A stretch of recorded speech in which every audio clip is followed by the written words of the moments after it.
Quando a gente ouve a expressão o maior assalto a banco da história, o imaginário já vai direto para a cena clássica. Armas apontadas, explosões, reféns, gerente de macacão velho, máscara do Salvador Dalí. Sono alzato.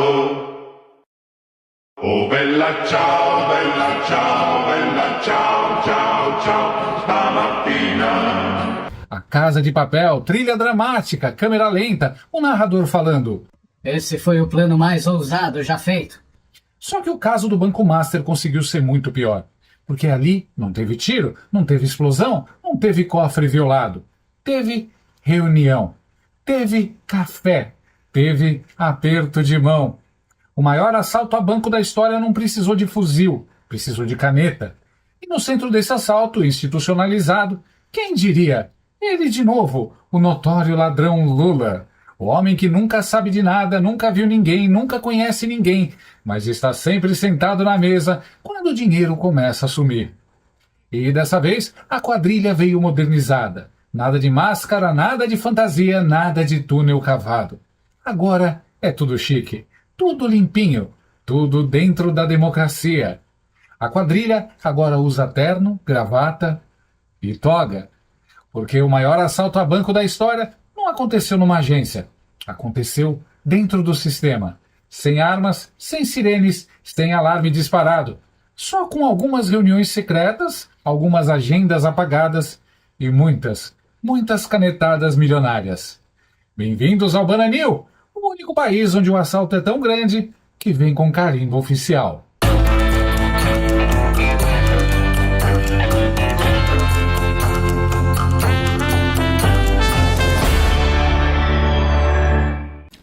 Brasilinas e brasilinos, sabe aquela frase clássica de político brasileiro? Não conheço, nunca vi, não sei quem é.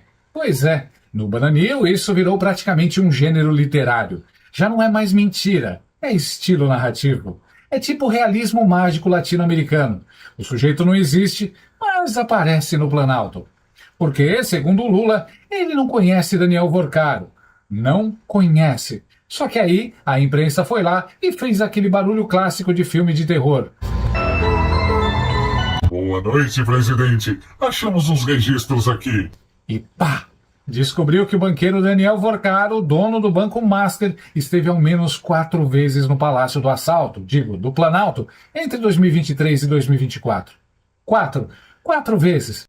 Vamos começar falando de Banco Master, sim, porque temos informações e novidades exclusivas que você só acompanha aqui no SBT News. Daniel Vorcaro, dono do Banco Master, e o pai dele, Henrique Vorcaro, estiveram ao menos 4 vezes no Palácio do Planalto entre os anos de 2023 e 2024. O banco foi liquidado no final de 2025, finalzinho do ano passado, novembro.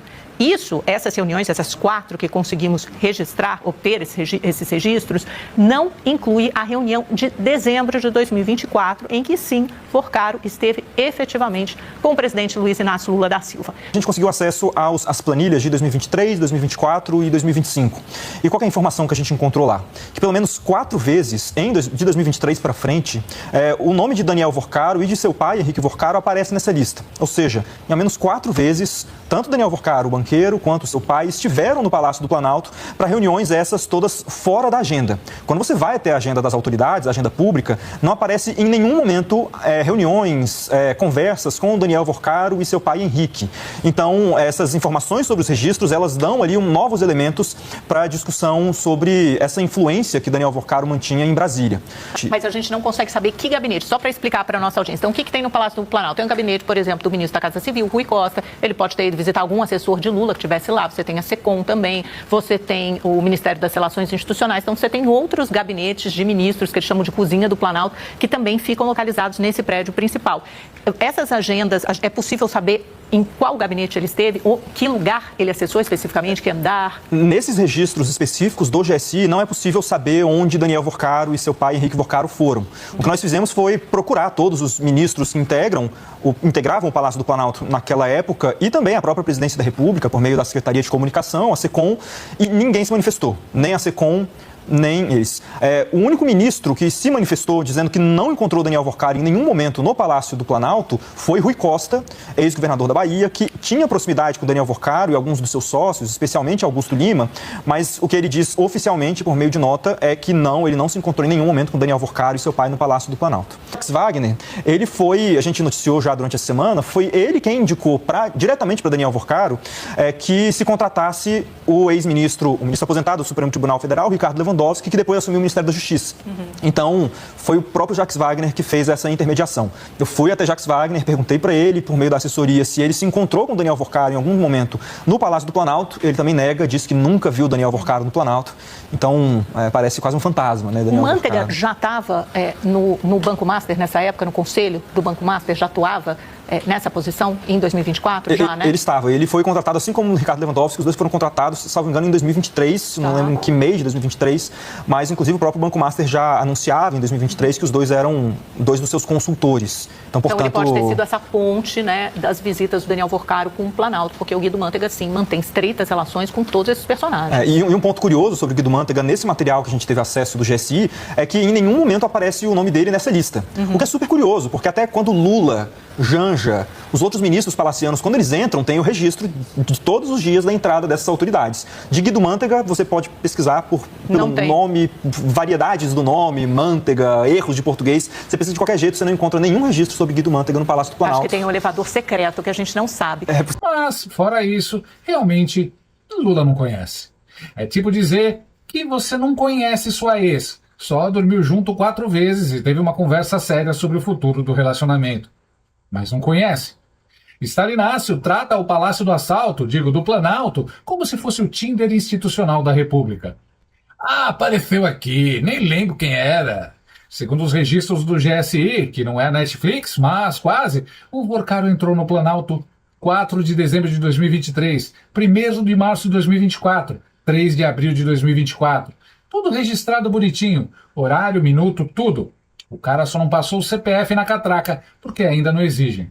Mas aí vem o melhor, porque além dessas visitas oficiais, teve uma 4ª visita clandestina, fora da agenda. Aquela reunião estilo filme do Poderoso Chefão.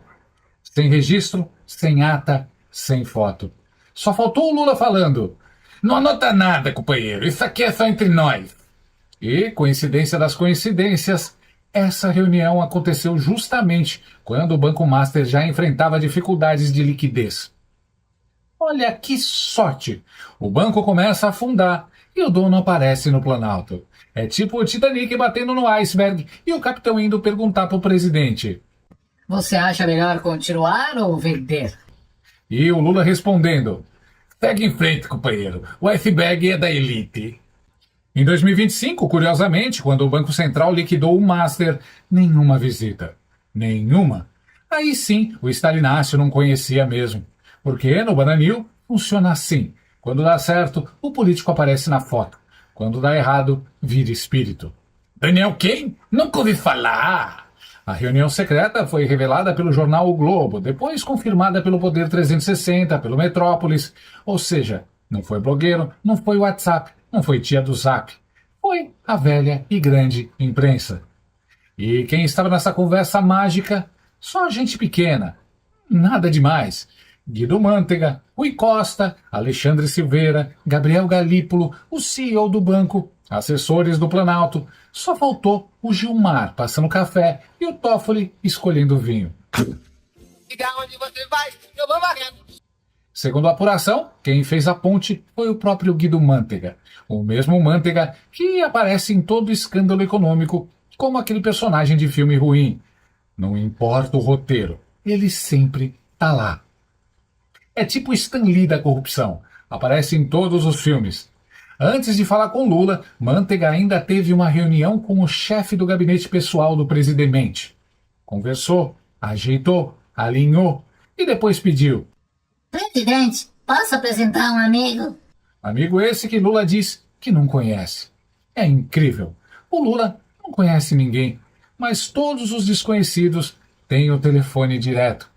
É o presidente mais sociável com estranhos da história.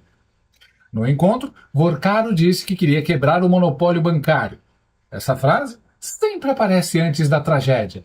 Todo vilão começa assim. Eu só quero democratizar. Aí o banco quebra. Ele diz que o BTG ofereceu comprar o Master por R$1. R$1.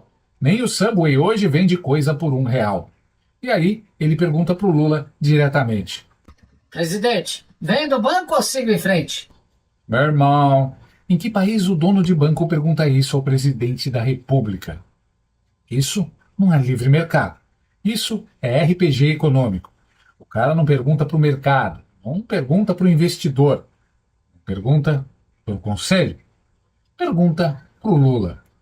E o anão de 9 dedos responde criticando Roberto Campos Neto, criticando André Esteves, criticando o sistema financeiro e aconselha. Pega em frente. O Lula virou coach bancário. Você consegue, acredite nos seus sonhos, vai dar tudo certo. Resultado, deu tudo errado. Mas calma, porque aí vem a parte boa. Porque depois disso tudo, Lula disse, não conheço Daniel Vorcaro. A imprensa vai lá e, pá, revela tudo. E aí a gente entende porque esse governo vive de sigilo. Tem sigilo até para compra de roupa de grife da Janja. Se pudesse, Stalinácio colocava sigilo até no cardápio do almoço. Porque, se liberar, aparece alguém conhecido. Presidente, lembra desse camarão aqui? E calma que cabe mais! Que pouco, eu acho que cabe mais, viu? Eu acho que cabe mais, que tá pouco, meu Brasil. Vamos que cabe mais, transação, cabe mais, bora, mete mais. Porque Lula não só encontrou o Vorcaro, como também viabilizou um negócio milionário ligado a ele. A farmacêutica Bion. A empresa de Vorcaro deixou 303,65 milhões em contratos com o governo Lula. O governo anunciou mais de 330 milhões de reais em aportes via BNDES e FINEP, estilo JBS, campeão nacional. Só que dessa vez, melhor ainda. Além do dinheiro, o governo garantiu a compra de toda a produção de insulina. Contrato garantido, risco zero, negócio perfeito. E aí, o Banco Master do Daniel Vorcaro entra com 217 milhões de reais e vira o maior acionista da empresa. Coincidência? Tudo coincidência! O maior acionista, curiosamente, não aparece na inauguração. Quem aparece? Valfrido Mares Guia, o amigo pessoal do Lula, metido em várias falcatruas, ex-ministro, aquele velho conhecido. O Lula não conhece o banqueiro, mas conhece todo mundo em volta dele. É tipo aquele amigo que diz: não conheço o traficante, só conheço o gerente, o contador, o primo, o motorista e o segurança. Mas o chefe, jamais. A Bion opera com o PDP, Parceria para Desenvolvimento Produtivo. Traduzindo, o governo compra tudo. Se vender, ganhou. Se não vender, ganhou. Se der errado, o povo paga.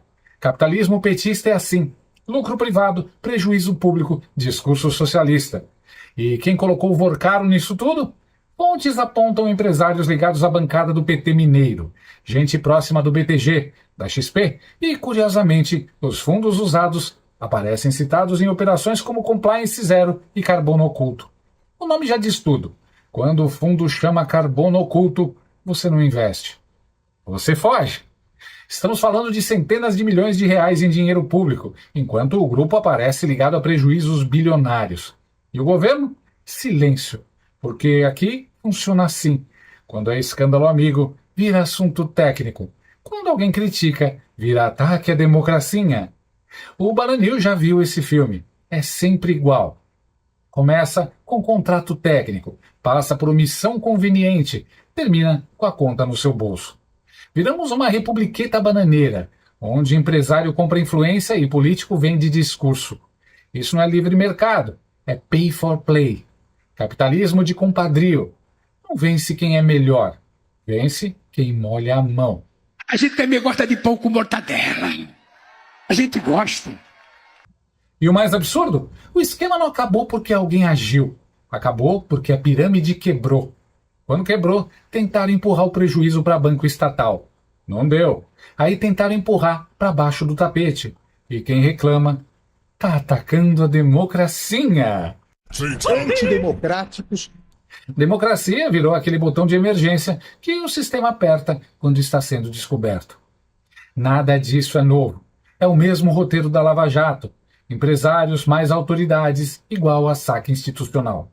Depois da descondenação geral, o recado foi claro. Pode fazer de novo! E fizeram. Master e INSS e o que ainda nem apareceu. Hoje está claro. O verdadeiro golpe foi a blindagem do sistema. Tudo em nome da democracia. Que coincidência! Sempre em nome dela, roubam mais. E aí vem a pergunta final. Quem tem condições de investigar isso? O sistema não pune o sistema?